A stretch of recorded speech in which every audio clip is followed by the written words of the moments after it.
Bonjour et bienvenue dans l'Almanach des Faits Célestes. Je suis ravi de vous retrouver pour le bulletin astronomique pour la période du 11 au 20 décembre 2025, la quatrième phase de la deuxième lune d'automne nord, printemps sud. Donc du dernier quartier, le 11 décembre, à la nouvelle lune, le 20.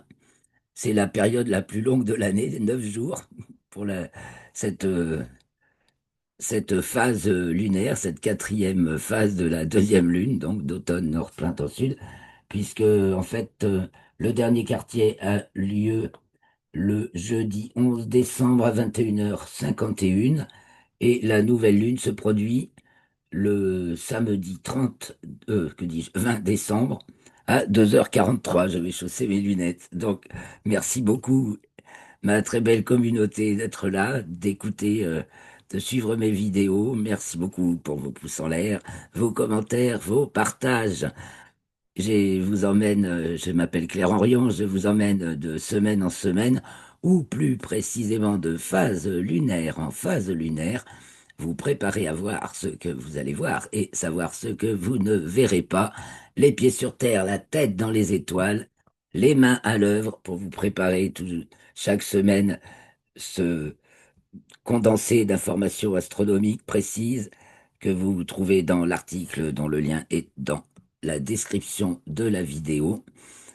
Et le cœur joyeux, toujours d'être avec vous et d'être ben, les pieds sur terre, la tête dans les étoiles, les mains à l'œuvre et le cœur joyeux. C'est parti pour cette quatrième phase de la lunaison. Je partage avec vous l'affiche tout d'abord. Voilà, l'affiche que vous trouvez donc dont vous trouvez le lien pour la télécharger dans l'article, dont le lien est dans la description de la vidéo. Donc, pour la quatrième phase de la deuxième lune d'automne nord, printemps sud, soit du dernier quartier le 11 décembre à 21h51, soit 20h51 temps universel, à la nouvelle lune le 20 à 2h43, soit 1h41. Ah, voilà ma chienne qui entre, cela fait une distraction. Je reprends. Donc, ben voilà, la lune, cette semaine, cette période, on va la voir en fin de nuit et le matin. Si vous cherchez à la voir, c'est en fin de nuit et le matin. Elle est donc en croissant de plus en plus fin. Pour le dernier quartier, elle se lève à peu près au milieu de la nuit et se couche et culmine quand le soleil se lève et se couche vers midi. Et pour la nouvelle lune, eh bien, elle se lève en même temps que le soleil et culmine en même temps que lui et se couche en même temps que lui. C'est pour ça qu'on ne la voit pas. On verra le dernier croissant avec un instrument le jeudi 18 à 7h45. Tiens, une petite correction. Instrument. Vercro, instrument. Que je n'ai pas noté sur la fiche, c'est utile. C'est Et donc, le 17, alors, hein, à l'œil nu sur le 18, ce sera difficile. On verra mieux Mercure, le 18 au matin, qui sera au-dessus de la Lune, que la Lune elle-même. Ce sera aussi à côté de l'étoile Antares, mais elle sera encore moins visible. Mais elle sera d'ailleurs occultée par la Lune pour le sud-est Pacifique, le sud de l'Amérique du Sud, le sud Atlantique et l'extrême sud de l'Afrique. Vous voyez, je suis là, le 18.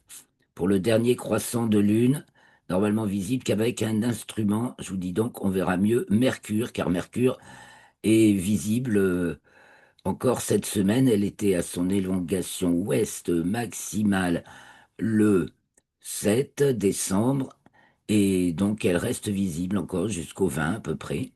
Elle est assez haute au-dessus de l'écliptique, donc 6 degrés au-dessus de la Lune. C'est pour ça qu'on voit mieux Mercure que la Lune, d'autant plus que Mercure a un éclat tout à fait convenable, une magnitude de -0,5.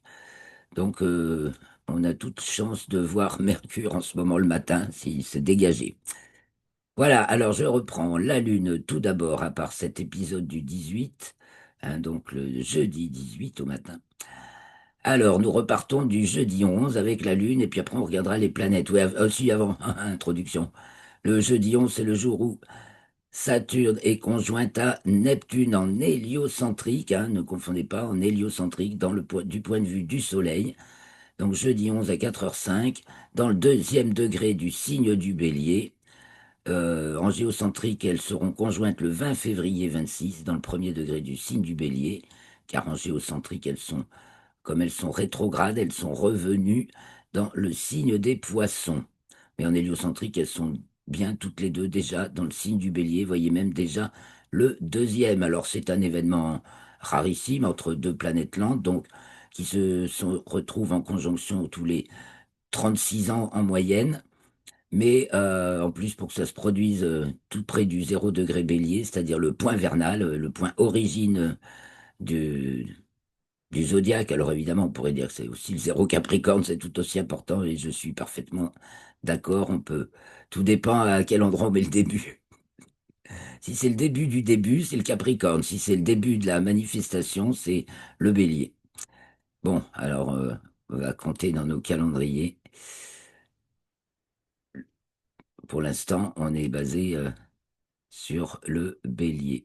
Mais notre année commence, comme vous avez tous pu le remarquer, aux alentours du 0 Capricorne, puisque c'est 9 jours après, quoi. 8 ou 9 jours après. Donc, quand le Soleil est à peu près à 10 degrés Capricorne, c'est le nouvel an dans notre calendrier grégorien terrestre. Voilà. Parce que maintenant qu'il y a Mars aussi, il faut faire le calendrier. Il faut bien repérer que le calendrier dans lequel on fait le compte de nos jours et de nos années, c'est qu'une convention hein, qui remonte à 1586, euh, adaptation du calendrier créé par Jules César auparavant, qui a accusé quand même un décalage de 10 jours au bout de 1500 ans. Alors c'est un peu gênant, un décalage de 10 jours avec les saisons. Donc, ils ont corrigé le calendrier pour avoir ce qu'on a actuellement. Alors, évidemment, ça, c'est Saturne et Neptune. Elle m'incite à vous parler des choses du long terme, parce qu'évidemment, astrologiquement parlant, de cela qu'il s'agit. Mais on se retrouvera dans les commentaires astrologiques pour ça. Alors, donc, en ce jour du 11 décembre, où la Saturne est conjointe à Neptune, bah, c'est aussi le jour du dernier quartier. Alors, la Lune passe d'abord à son nœud descendant. Tiens, bah, il y a une petite inversion de d'horaire là, ou alors de faute de frappe. Je note aussi, et Saturne conjoint Neptune, c'est pas chronologique. Faudrait peut-être que je corrige. Ensuite, la Lune est au dernier quartier, donc à son dernier quartier jeudi 11 décembre à 21h51. Elle est à ce moment-là dans le 21e degré du signe de la Vierge, le Soleil étant dans celui du Sagittaire. La Lune est devant la constellation du Lion, le Soleil celle d'Ophiuchus. Donc elle descend en latitude, on vient de le voir, puisqu'elle passe à son nœud descendant. Elle descend aussi en déclinaison. Vendredi 12 à 11h32, elle passe en déclinaison sud. Et puis elle entre dans le signe de la Balance, vendredi 12, toujours bien sûr. C'est pas loin après le passage dans le plan équatorial, le passage en déclinaison sud. Elle entre dans le signe de la Balance, donc vendredi 12 à 17h04. Puis, on arrive à dimanche 14 à 17h09. Elle est conjointe à l'étoile Spica, alpha de la Vierge, qui est au-dessus de la Lune. On peut les voir se lever. Alors, c'est à 17h09. Moi, Spica, c'est dans le ciel du matin. Elle se lève le 14 décembre à 3h28. Vous voyez, là, c'est en vert. Je vais grossir un peu. On verra mieux. À 3h28, en vert pour l'étoile. À 2h56 pour la Lune. Donc, le 14 au matin, la Lune se lève avant Spica, et le 15, c'est à remarquer, le 14 et le 15 au matin, l'étoile se lève 4 minutes plus tôt que la veille, à 3h24, donc pour 3h28 la veille. Ça, c'est régulier comme du papier à musique. Les étoiles se lèvent, culminent et se couchent chaque jour 4 minutes plus tôt que la veille. Et donc, le 15 décembre, la Lune arrive après, elle est à gauche de Spica et elle se lève à 4h01. Spica marque de nos jours, en raison de la précession des équinoxes, le 25e degré du signe de la Balance. C'est donc l'étoile alpha de la Vierge. Puis lundi 15 décembre, la Lune entre dans le signe du Scorpion à 3h51. Puis mercredi 17 décembre à 6h02, elle sort des limites zodiacales sud, donc puisqu'elle descend en déclinaison, elle descend plus bas que le Soleil ne peut atteindre le jour du solstice de décembre quand il est au-dessus du tropique du Capricorne et qu'il entre dans le signe du Capricorne. Donc le tropique, les tropiques sont bien nommés pourvu que ça dure. Mercure, non, mercredi 17 décembre à 7h20, mercredi 17, donc également à 7h20, il se passe plein de choses. La Lune est à l'apogée, donc au plus loin de la Terre, à 406 000 et quelques kilomètres, soit 63, 70 rayons terrestres, 63,7 fois le rayon de la Terre, qui est de 6500 à peu près kilomètres. Donc 13 000 kilomètres à peu près de diamètre. Donc elle est à l'apogée et c'est pour ça que cette période dure aussi longtemps, car quand la Lune est à l'apogée, elle va moins vite dans sa course autour de la Terre. C'est pour ça que là, on a une période exceptionnellement longue parce que l'apogée est au milieu. Puis, toujours mercredi 17 décembre, elle entre dans le signe du Sagittaire à 17h38. Et puis, si vous avez un instrument, des jumelles, cherchez son dernier croissant, jeudi 18, aux alentours de 7h45, 8h. On a quand même le temps de le voir, parce qu'il se lève à 7h16 pour un soleil qui se lève à 8h23. Et ce dernier croissant est un peu bas quand même, et voilà, 3 degrés de hauteur, de 3%. Je pense qu'il est visible à l'œil nu quand même. Il faut que ce soit dégagé. Et il est conjoint à Mercure qui se trouve un peu au-dessus, à gauche, nettement 6 degrés au-dessus. Euh, Mercure se lève à 6h57 avant la Lune, et la Lune à 7h16 pour notre localisation. Bien entendu, les horaires de lever, culmination, coucher, tout ça, c'est précisément local et c'est décalé de quelques minutes en plus ou en moins si vous êtes plus à l'est ou plus à l'ouest, plus au nord ou plus au sud. Je suis à peu près au centre de la France pour vous situer à peu près.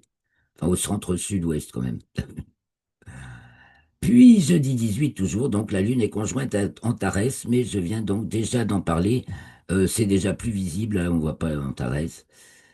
Et donc la Lune l'occulte pour le sud-est du Pacifique. C'est la 30e d'une série d'occultations d'Antares par la Lune.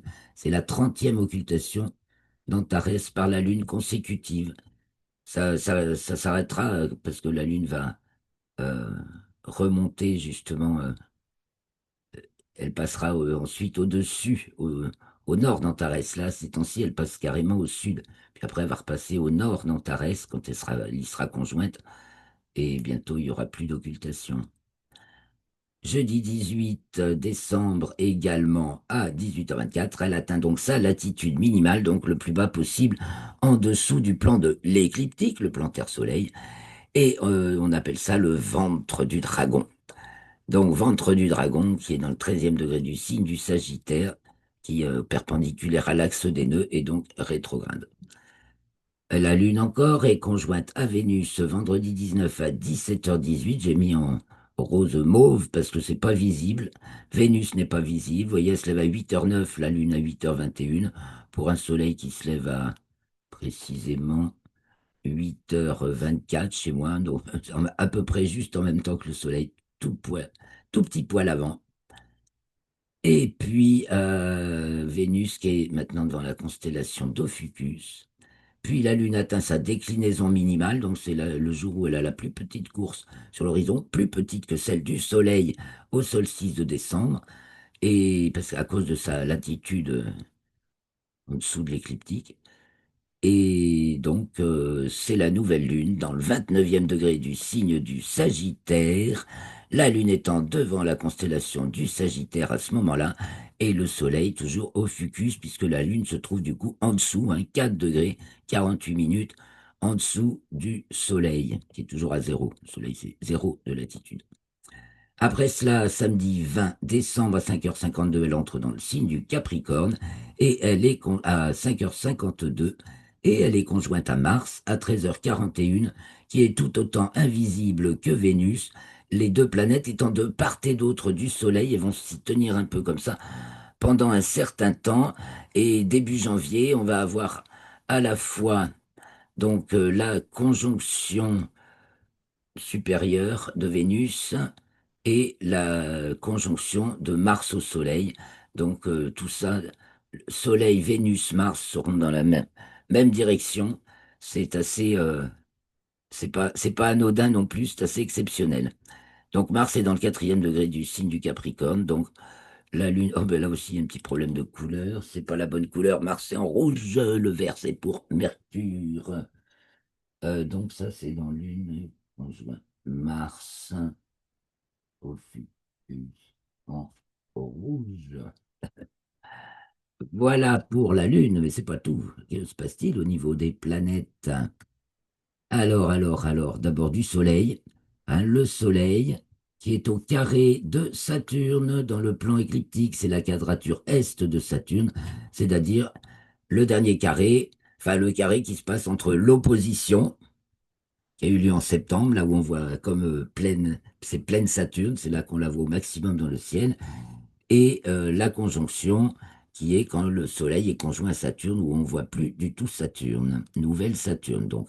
Donc la quadrature S, c'est entre l'opposition et la conjonction, c'est donc la quatrième phase de ce cycle de conjonction de la planète au Soleil. Donc c'est le 17 décembre, mercredi 17 décembre à 5h33 dans le plan écliptique. Dans le plan équatorial, ça se passe le 18 à 19h17, 17h, 23h47 minutes d'ascension droite.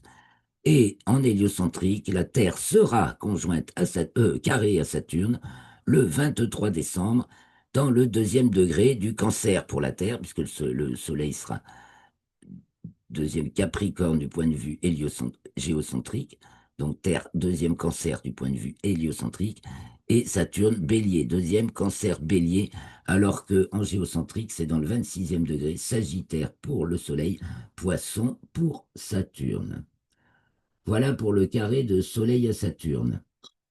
Puis le Soleil arrive devant la constellation du Sagittaire jeudi 18 décembre à 7h55 et va s'y trouver jusqu'au 20 janvier. Il arrivera alors devant celle du Capricorne.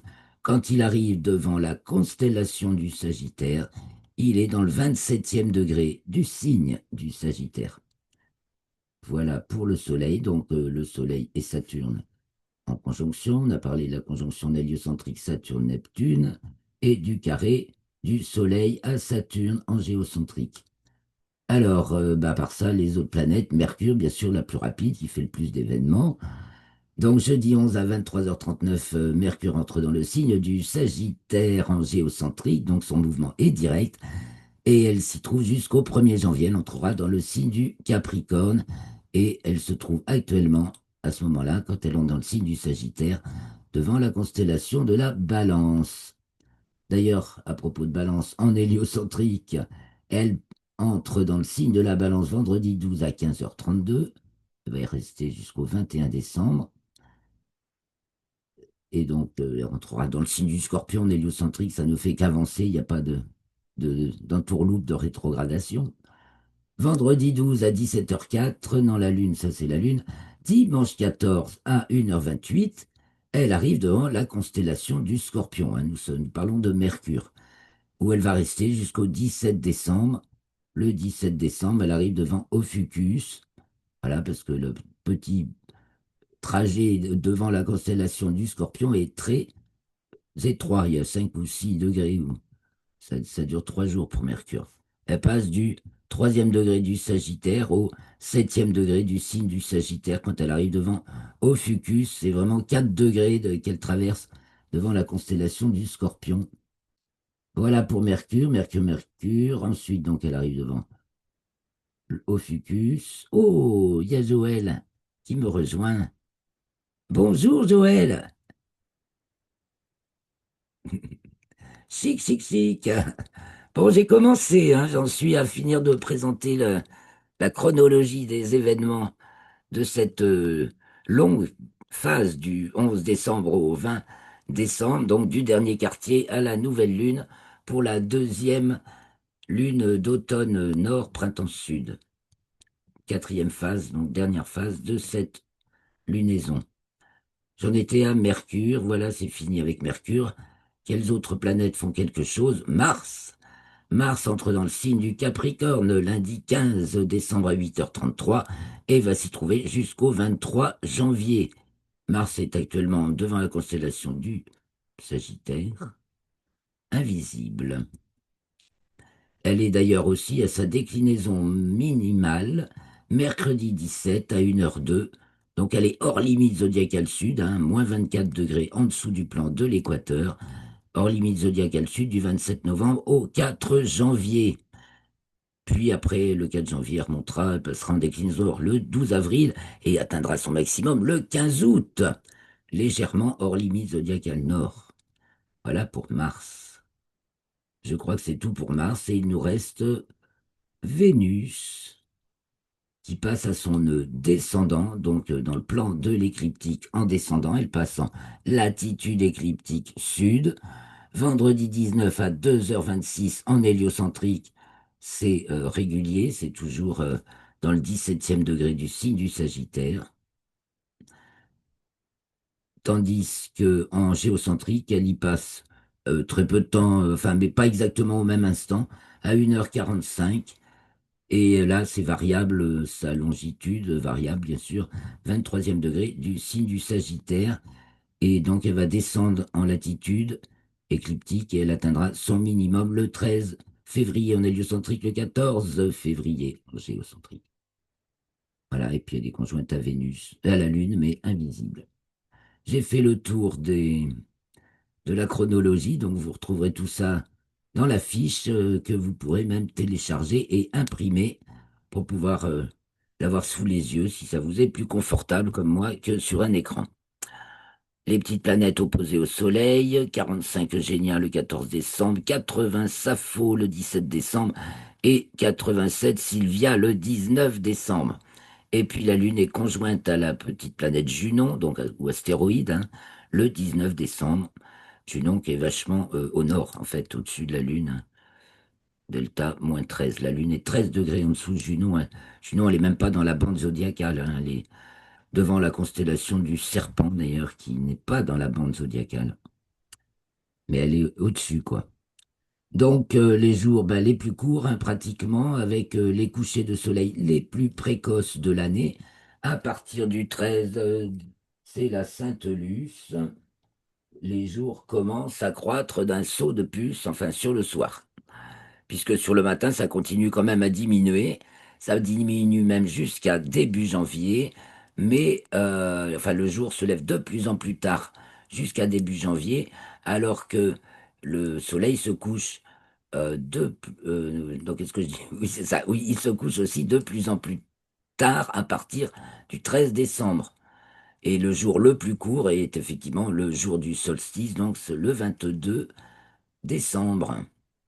Donc c'est la semaine prochaine, hein, on sera déjà au solstice d'hiver, la semaine prochaine, pour si vous êtes dans l'hémisphère nord. Sinon, ce sera votre solstice d'été.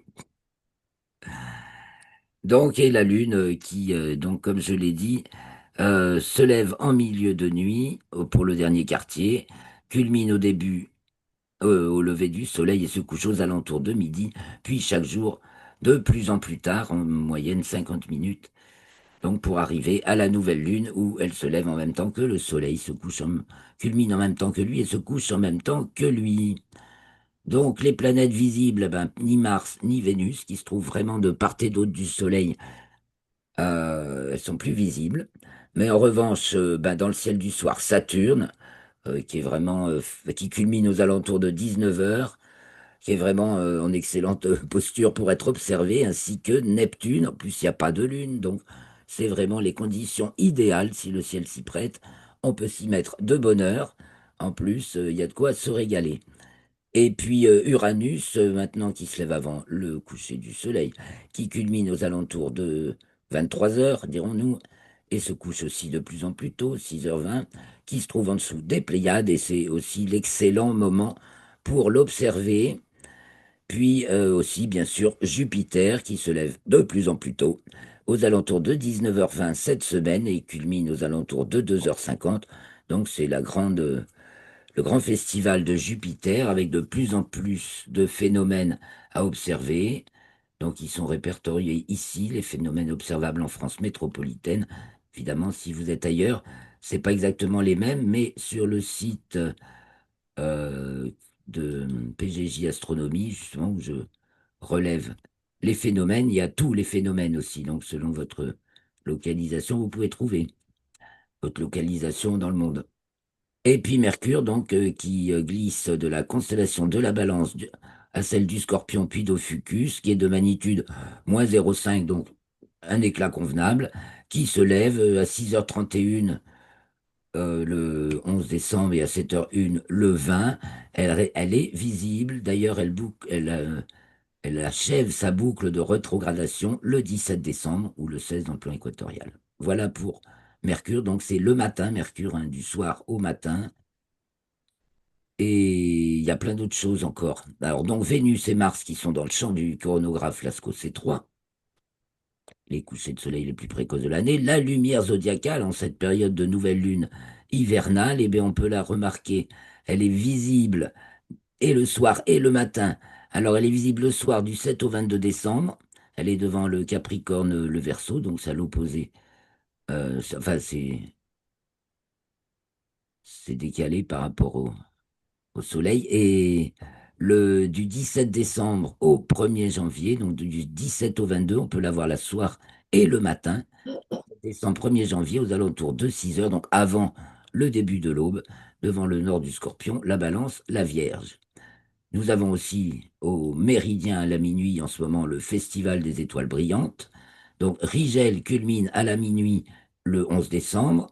C'est Bêta d'Orion, c'est celle qui est opposée par rapport aux trois mages. Il y a Bételgeuse la rouge en haut si vous êtes dans l'hémisphère nord et Rigel la bleue en bas. Si vous êtes dans l'hémisphère sud, c'est inversé. Tout le monde peut voir la constellation d'Orion. L'étoile Mintaka, la plus petite des trois des baudriers, des, des trois mages, elle est pile sur l'équateur céleste. Il y a juste l'orientation de la constellation dans le ciel qui bascule si vous descendez ou vous remontez en latitude terrestre. Et nous avons également Capella du Cocher, donc la plus brillante étoile de la constellation du Cocher, vraiment très brillante. Elle, le 12 décembre, et là, elle passe au zénith. Pour ceux qui habitent précisément sur la latitude 47 nord, ça doit être ton cas, Joël. Eh bien, vous avez l'étoile Capella parfaitement au zénith à minuit, donc, enfin, tous les jours, mais spécialement à la minuit, le 12 décembre.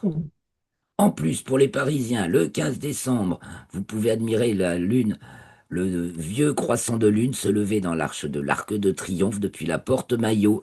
Faut vous y trouver. Aux alentours, j'ai oublié de le marquer, heure, euh, aux alentours de 8 heures, je crois bien. Je vais vous redire ça, car j'ai juste oublié de le recopier. Donc c'est le 15 depuis vers 4h25. Ah oui, ça doit être calme encore à cette heure-ci. Et ben à 4h25, vous regardez, vous allez porte-maillot et vous regardez dans la direction de l'Arc de Triomphe et dans l'arche, vous verrez passer la lune discrètement. Et puis donc, le dernier croissant, l'ultime croissant de lune est pour le sud de l'Amérique du Sud le 19 décembre. Et le tout premier croissant de la nouvelle lunaison, donc là, ce qui sera la troisième d'automne nord, printemps sud, et le 20 décembre pour l'extrême sud de l'Afrique. Sautons maintenant sur Stellarium pour voir un petit peu ce que nous allons voir cette semaine en direct. Je vais vous montrer, on va regarder deux, trois trucs, le ciel, quoi, et puis les planètes. Donc là, nous sommes le 11 décembre, 15h45. Bon, le soleil n'est pas encore couché, voilà, mais il est bien bas au sud-ouest et il va se coucher une heure plus tard, voilà. Il se couche pratiquement au sud-ouest, hein, jusqu'au 22. Il va se coucher de plus en plus vers le sud-ouest. Et si vous êtes à 45 degrés de latitude nord, pile, et ben, il se couche pile au sud-ouest le jour du solstice.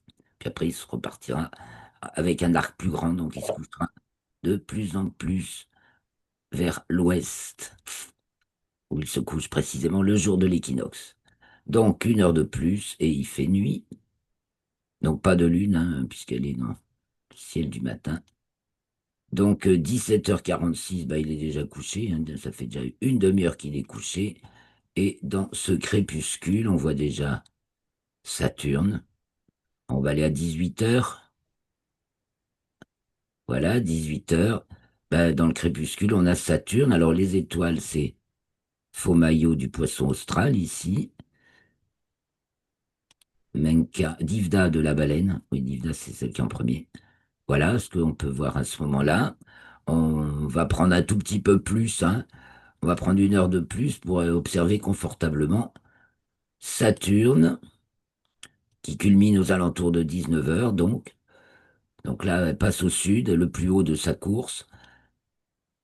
Elle est très facilement observable, déjà repérable à l'œil nu sans ambiguïté.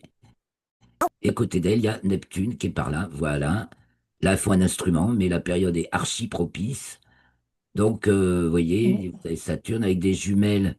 Après, vous les retrouvez à l'œil nu, vous repérez ce petit rectangle, et elle est juste une demi-longueur de rectangle au-dessus du segment opposé à Saturne. Voilà. Et là, vous grossissez et vous trouvez la petite bille bleue de Neptune, juste au-dessus d'une étoile qui doit être de magnitude quasi la même. Hop là, ah, il y a tellement de fenêtres, faut pas se tromper. Dame Node. Ah ben c'est là. Voilà ce que vous pouvez repérer dans un télescope en visuel, à moins que bien sûr vous fassiez de la photo, ou vous dites à votre star, va me photographier Neptune. Trop facile. Enfin non, il faut quand même savoir le paramétrer, savoir ce qu'il y a à voir, savoir comment le préparer, etc. Donc, j'ai pas regardé vers l'ouest, regardons ce qui s'en va, parce qu'après, c'est parti, hein. Donc, il est déjà 19 heures. On a le grand triangle de l'été qui s'en va. Vega, Deneb et Altaïr sur le couchant, au-dessus de l'ouest, pile. Donc, un petit tour vers le nord en début de nuit. Donc, la grande ours commence déjà à remonter. La petite ours et le dragon descendent. Et la fameuse capella du cocher est déjà au nord-est en train de s'élever. Tandis qu'à l'est, il est 19 heures, hein, je le rappelle, commence à apparaître Orion et les Gémeaux au nord-est, en dessous de Capella. Au-dessus d'Orion, nous avons Aldébaran du Taureau et les Pléiades avec Uranus. Voilà, Uranus qui est là par rapport aux Pléiades. Donc on zoome sur Uranus. Voilà, on la trouve aux jumelles sans trop de difficultés, vous voyez. Et là, précisément en ce moment, elle est juste en dessous, elle aussi, d'une étoile de magnitude 6,38 plus. Elle est moins brillante qu'Uranus, l'étoile. Parce que les magnitudes, alors par exemple, Uranus 5,6 et l'étoile 6,38 ou 6,4, ben, c'est moins brillant que 5. Voilà. Le- les magnitudes négatives sont les plus brillantes. Quand Vénus, magnitude -4, c'est l'astre le plus brillant après le Soleil et la Lune. Le Soleil, c'est magnitude 24, -24, je crois. Voilà pour Uranus, donc à côté des Pléiades, avec Aldébaran. On va attendre un petit peu, 1 heure, et Jupiter se lève. Il est 20 heures, Jupiter se lève. En dessous des Gémeaux, donc vous voyez est-nord-est, en dessous des Gémeaux, Pollux et Castor. Voilà, Jupiter. Et donc, on a ainsi campé le ciel du début de nuit. Euh, On va aller vers le sud. On n'a pas trop regardé le sud. Si on a vu Saturne et Neptune au début, bah, si on les a vus alors.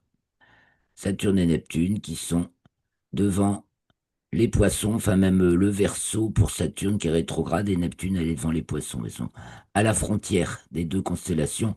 Les frontières des constellations étant bien sûr des découpages arbitraires décrétés par l'Union astronomique internationale en 1924. En soi, c'est rien de naturel, ni même les dessins des constellations qui sont purement culturels, hein. Si vous voulez, on affiche le même ciel avec,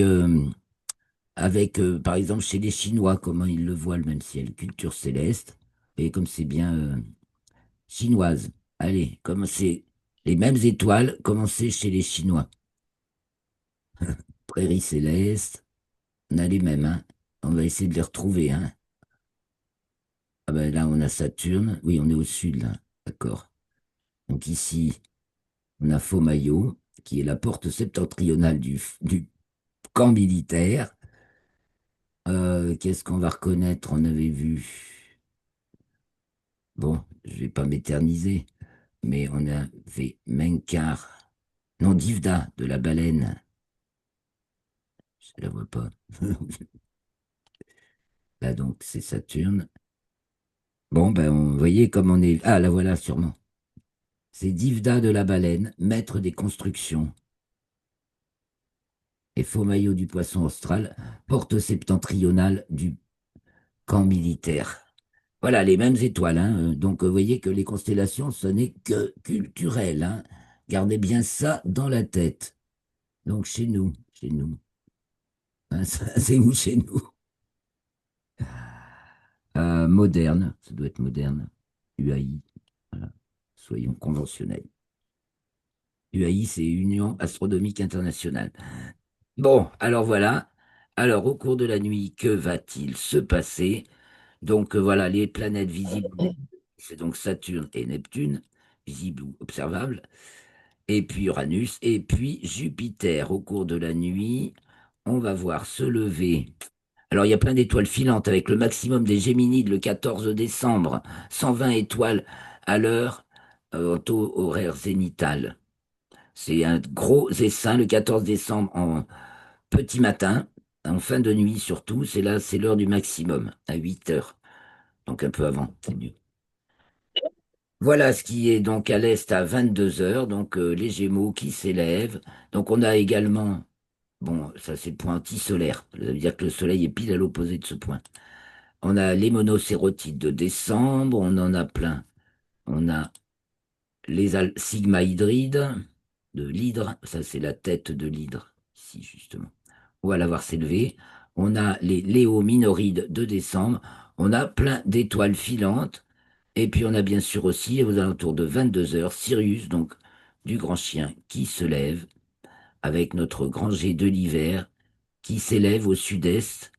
Donc le grand jet de l'hiver, je vous la refais à tous les coups. Donc on part des trois mages d'Orion ici, Alnita, Kalnilam et Mintaka, celle qui est sur l'équateur. Je l'ai dit. On descend sur Rigel, on descend sur Sirius du grand chien, Procyon du petit chien, Pollux et Castor des Gémeaux. On monte jusqu'à Capella du cocher. On redescend sur Aldébaran du taureau et on boucle sur Bételgeuse. On a dessiné une magnifique spirale avec les étoiles les plus brillantes du ciel qui donc, cette mi-décembre, s'élèvent au sud-est.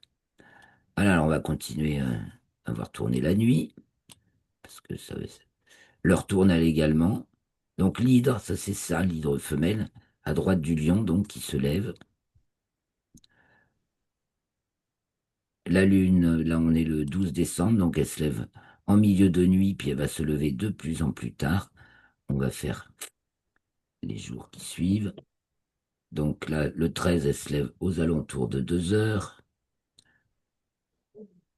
Le 14, elle se lève aux alentours de 3 heures. Elle va être conjointe à Spica, ben, je crois que c'est le 15, on a dit.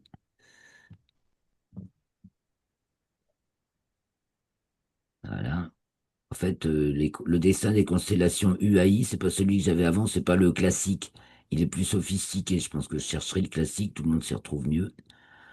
Donc là, nous sommes le 15 décembre, en fin de nuit, on peut voir la Lune conjointe à Spica. Ah oui, je vous avais dit, il faut regarder le 15 et le 14. Le 14 au petit matin, donc notre croissant de Lune est à droite de Spica, 5 heures du matin. Et le 15, il est en dessous, un peu plus fin que la veille à 5 heures du mat. Après, elle se lève, donc elle s'élève, bien sûr. Donc là, il est le 15 à 6 heures. 7 heures, on voit apparaître Mercure. Voilà, donc à 7 heures, Mercure est levé et on peut la remarquer sans trop de difficulté. Elle est à côté de l'étoile à crabe du Ophiuchus ou du Scorpion. Je crois que c'est du Scorpion, hein.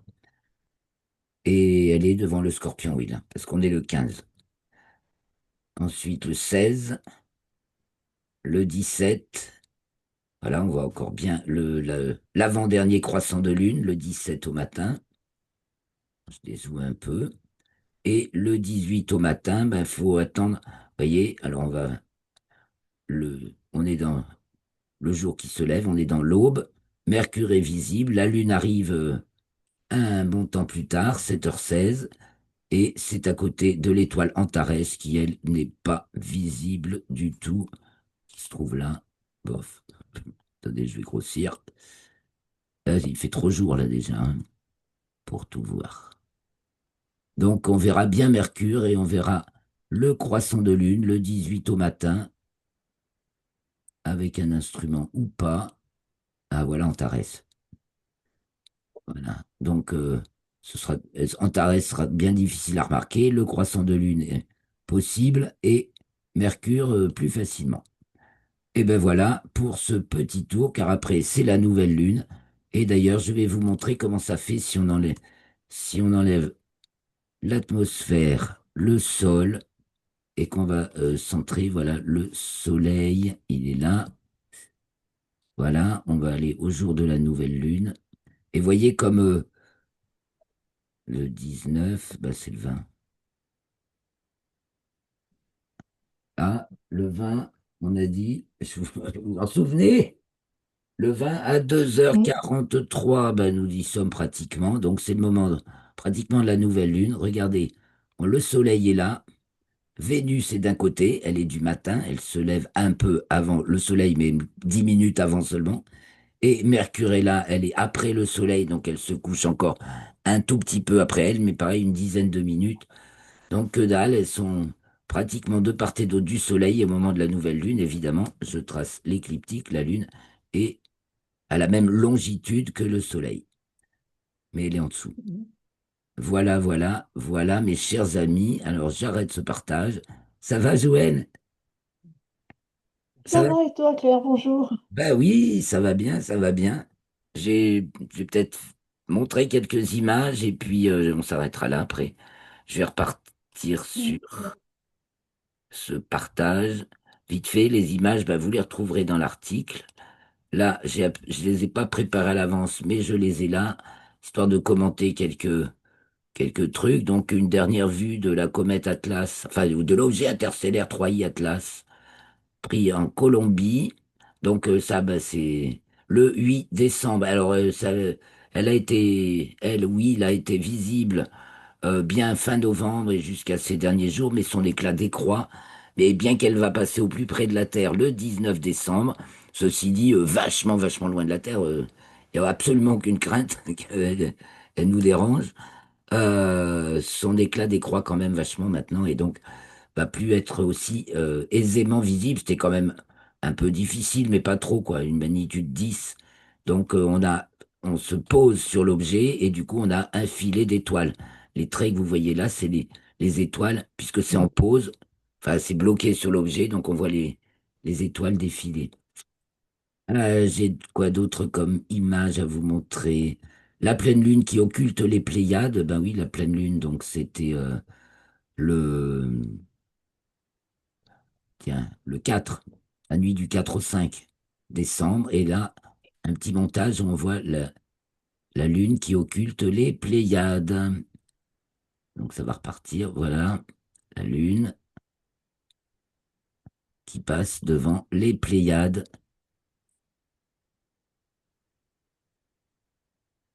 C'est un montage photo avec un petit il y a des artefacts lumineux, c'est pas évident, hein.